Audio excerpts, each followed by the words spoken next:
Reporters TV ન્યૂઝમાં આપનું સ્વાગત છે।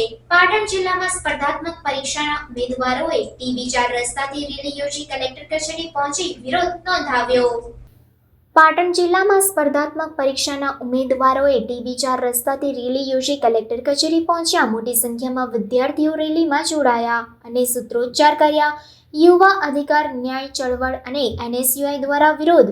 કલેક્ટર કચેરીની બહાર વિદ્યાર્થીઓ મોટી સંખ્યામાં ભેગા થયા। મોટી સંખ્યામાં વિદ્યાર્થીઓ ભેગા થઈ સરકાર વિરુદ્ધ સૂત્રોચ્ચાર કર્યા। સ્પર્ધાત્મક પરીક્ષા માટે CBRT પદ્ધતિ નાબૂદ કરવામાં આવે તેમજ ફોરેસ્ટ ભરતીમાં નોર્મલાઇઝેશન કર્યા બાદ દરેક ઉમેદવારના માર્ક્સ પ્રસિદ્ધ કરવામાં આવે તેવી માંગ કરવામાં આવી છે। સ્પર્ધાત્મક પરીક્ષાના એક સાથે 500 થી વધુ જેટલા ઉમેદવાર કલેક્ટર કચેરીની બહાર સૂત્રોચ્ચાર કરીને સરકારની ગૌણ સેવા પસંદગી બોર્ડ સામે વિરોધ નોંધાવ્યો હતો।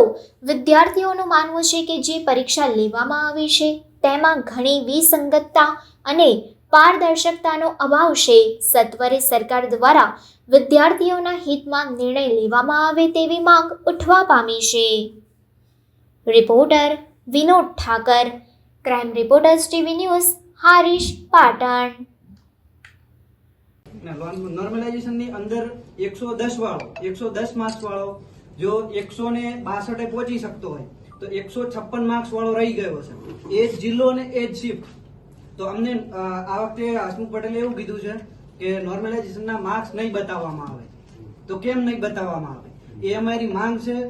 અને બીજી કેન્દ્રની બધી પરીક્ષાઓ માર્ક્સ આપે છે એ લોકો, તો આ કેન્દ્રની બધી જે પરીક્ષાઓ લે છે SSC GD ને